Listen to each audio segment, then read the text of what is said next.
Good night, guys. Yeah, gotta get check was okay. 7:22 p.m. and it's still the 21st of November. We still have several more days until Thanksgiving comes up, and then we've got another whole month to deal with until Christmas comes up. And then afterwards, we have just a scant several days until 2021. Blows the mind, doesn't it? I know I was talking earlier, and I deleted a couple of videos at this point over here because I wasn't quite sure how they're going to be done and treated as such. But and I was talking about the commiseration concerning about what we're doing for these holiday seasons, and normally people would like to talk about what they were doing for their holiday seasons, what they've done, and like to share that information with a hell of a lot of people. Somewhere in my videos, and I may have to download this damn thing again one way or another, is to show to people a little compilation I did about a decade and a half ago, roughly, of what Christmas was like when I moved out here to the Antelope Valley. Actually, it was about 2005, actually. And what the holiday season was like. But prior to that, talking about Christmas trees of long ago, and of joy and seasons and places to go, parks to see, and then Christmas lanes to travel through. We all have our memories, we all have our traditions, we all have things that mean a great deal to us. A lot of it, and it's kind of hard to deal with, you know. It's dealing with memories, dealing with the images, dealing with the thoughts and feelings. I know some of us have our problems dealing with the holiday seasons, while the others are just, you know, flat out, we're having a good time with holiday seasons because we love the holiday seasons. And under normal circumstances, I would probably agree. Again, these days this year has not been normal.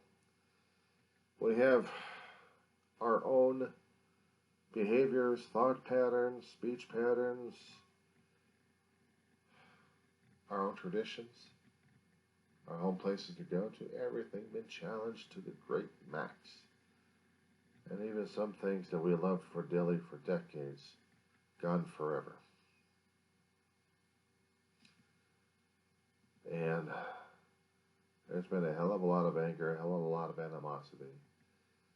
And it tears and brings down the joy of this holiday season. I understand that completely, I do. I already had that kind of situation happening with the holiday season for me as it is. Sorry, I got something in my eye. And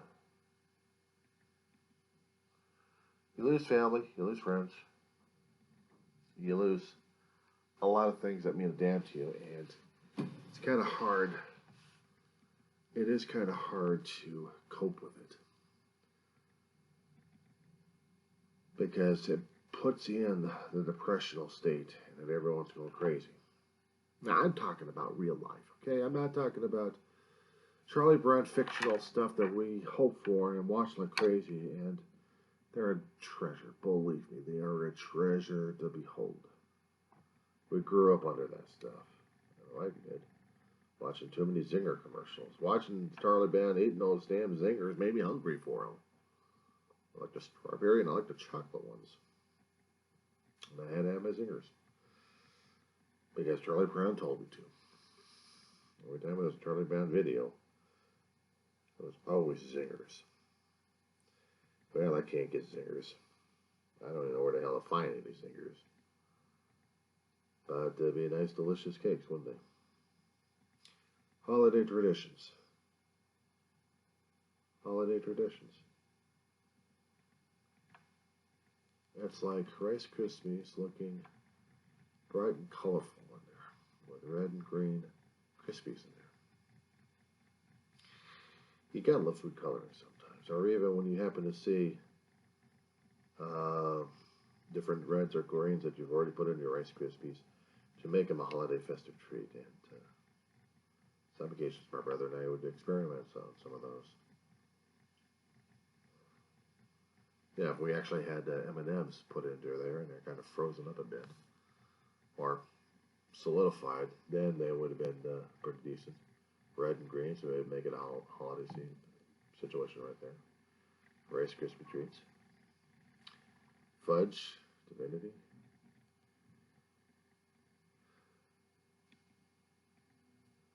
Hearing Nat King Cole and Bing Crosby.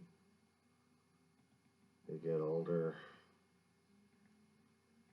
They listen to musicals of Christmas, one way or another. Hear Tchaikovsky, Russian ballet. It's in the 80s and 90s. You get in 2000s. You get into the rock era of Christmas music. People are really going jamming up. I mean, there was rock music concerning about it in the 50s and 60s and 70s. Don't get me wrong. Hardly heard about it in the first place. Except on some occasions when you actually turn it on coast or another station left and right in Southern California, then be able to catch those things. And then they have the internet. So we actually got the internet going back in the mid-90s and through current right now. And stations across the waters, like in Ireland, Christmas FM, play music all over the place of Christmas from different geographies. It was so cool.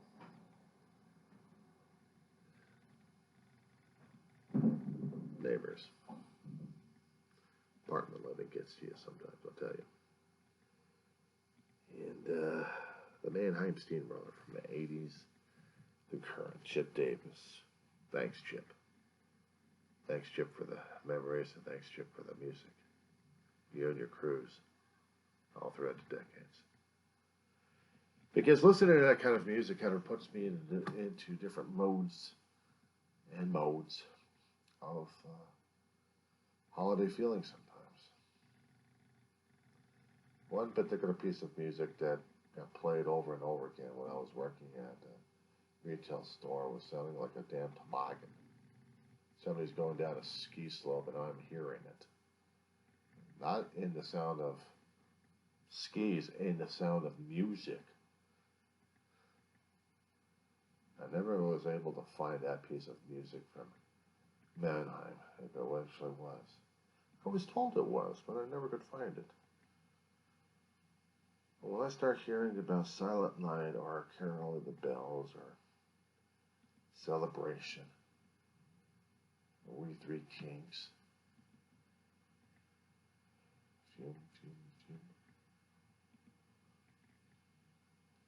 Veni Veni. There are several songs that would just zone me out. And I would listen and I just try to mellow out. Then if I really wanted to rock out, I'd listen to a Trans-Siberian Orchestra. And that would be definitely a rock out. 2000 all the way through current. And if I really wanted to get into the metaphysical to the spiritual, I was always listening to choirs singing. Or let alone if one actually remembered joining a choir at a younger age and singing the carols. And the moods that it would put one into. Yes, I remember those days, and I miss those days entirely. I listen to, once in a while during the holiday season, Gregorian chants. Oh, Latin music, Catholic, celebrating the Christmas holiday. Sometimes it kind of puts you in that kind of mood. And again, if it's Easter, it's a different mood altogether. But you really needed something to make you zone and forget of the things that's happening around you, of the things that you see on television and freaks and pisses you off. Yeah, I use vulgarities at this point from time to time, but I have to watch that. I do. And I try to listen to the music sometimes, try to get into it because I am forcing myself not to be stressed out over everything else by adding stress to it. How does that work? You're trying to add positive influence as a stress inducer, and yet what you're feeling at that point is something totally different. Again, how does that work? I don't know. I can't tell you. Honestly, I couldn't even tell you if I wanted to. Because I know when I'm having a bad day, I needed something positive to listen to and hear the music flow. Really flow. And something to get me out of my head. Something that gets me out of that damn situation. And say music is one of the best medicines out there. Yeah. If you're susceptible to it. If you're not susceptible to it, doesn't mean a damn thing. But if you are susceptible to it, then it's the ride, isn't it? And going on YouTube, I'd search for some of these sounds. There was even specials I watched back in the 80s that are still imprinted in my brain, that I've seen, and I'm like, cool. California Raisins, you probably heard of these guys. Claymation. The guys who do claymation, that do things like that, it is, I know, old school for a hell of a lot of people who deal with the digital age, but I'll tell you something, there's nothing like claymation, okay? There's nothing like saying stop action games like that. It's a technique that hardly anybody does these days. It's like watching the old King Kong film with Fay Ray in it. This was Hollywood doing what it could with the special effects. If they had the technology we've got today concerning about computers, it'd be a different story altogether. It'd be like everything else the same way. I'm sorry, I'm old school. I've looked at all the damn digital stuff. It's not bad. It's not bad. You missed the modeling. You missed the camera shots of everything. The old-fashioned explosions on the damn model sets where everything goes boom, boom, boom, boom. Or seeing a model go boom. And then you had the special effects in the afterwards. Well, when you see claymation and you see these characters singing, sometimes you can see the actors in the form of the claymation. As they're singing, you see how they're dancing right in front of the mic. And it's like, these guys are getting into it. These guys are showing the animation and they're showing the life of the characters that you're seeing.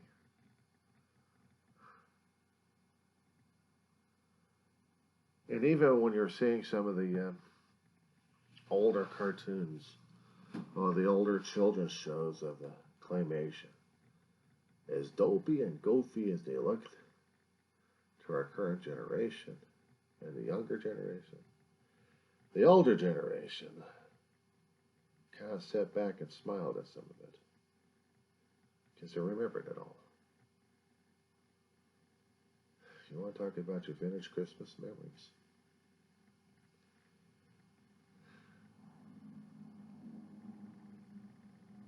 And talk about your Christmas childhood when you sit in front of a television. You got a Christmas tree already lit up with a damn rotating color wheel. And you're sitting with your cookies and your milk. It's supposed to be for Santa, but you're eating them.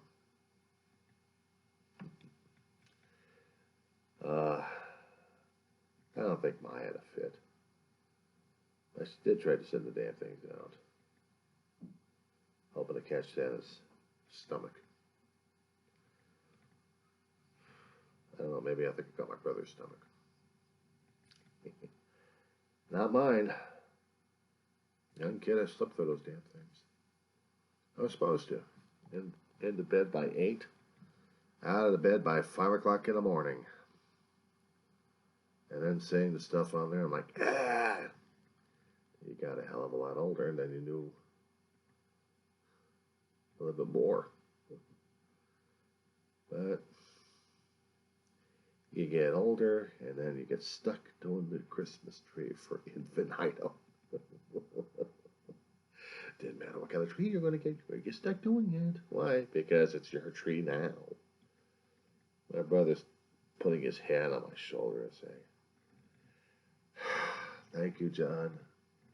I no longer have to do this. What are you saying, big brother? You got the job now. Oh, you got to be kidding me. Nope. What the hell am I what am I supposed to do? You're supposed to decorate the tree. Oh, no. You know what Maya's going to say at this point? Yep, that's why I'm giving it to you. Thanks a lot. What a big brother's for. That conversation may have come up, and I didn't realize it.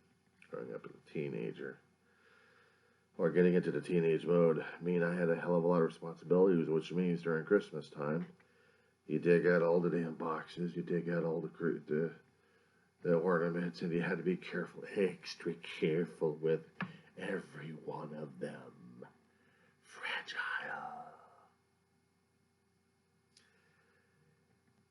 And then while you're doing that, someone else is digging out the Christmas music and putting it on the damn record players. And what you're hearing for about a month is the records over and over and over and over on some occasions on a constant basis.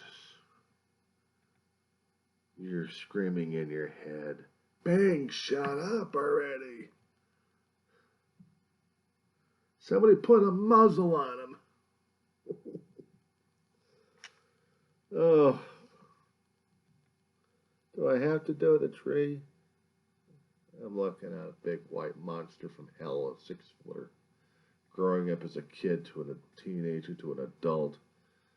Ay. But getting as an adult even older and older. And you see the thing getting older and older and grayer and dingier, and some things have fallen apart. You got your memories. And you're laughing at them like crazy. I know that was a great deal. And you had to keep treating the decorations more delicately every single year, every single time. And that's what I did. What I think we had, I said 25, that had to be longer than that, about 30 years maybe? I lost track because I think we got that monster from hell back in the early 70s, and we got rid of that damn thing in the mid to late 90s? Mid to late 90s? Or maybe 2000? Over 30 years? Dingier and dingier, grayer and grayer, more spider web infested.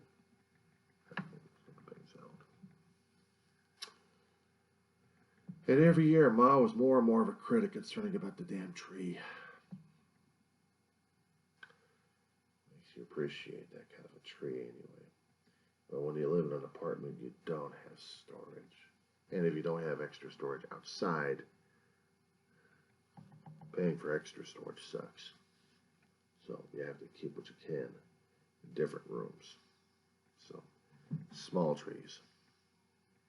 Kind of sucks. I think one of my videos actually did something about that. Christmas decorations. So I was trying to find some of the other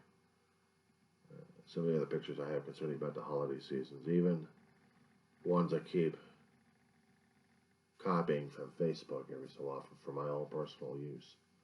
Not for publications, just for my own personal use, so I can do a screensaver or two. But some of the other pictures I've taken concerning about Christmas decorations and holiday seasons. I still need to make a video for that one and put it on the air. Let's do that this weekend or at the end of the weekend anyway. But tell you something. When you happen to lose the stuff, one way or another, all you got are the memories and pictures, and it hurts like hell. Because I'm turning 55 next year. I still look forward to decorating a big monster tree. And I missed all the decorations I had over the years. Things happen, you lose them in certain circumstances, and then the hard thing is trying to rebuild the damn thing all over again. Because most of that stuff was handcrafted and handed down from generation to generation. I just hope they weren't tossed in the damn trash heap all these years. Break my heart. Yeah. When I start thinking about that, I know I feel the depression kicking on left and right. I like what the stuff I've saved already. A few items I've already saved anyway, I'm still keeping. So as long as I keep them intact in one particular box or two, carry the box with me at all times if I have to. But I look at the trees I've got, small ones. And I may do another video just for what I've got and show you what's going on. But for right now, I'm trying to be grateful. I'm trying to be thankful for everything I had. For everything is right now, that's debatable. That's debatable. So we'll see what happens in the morning, guys. Or maybe later this evening. We'll see what happens.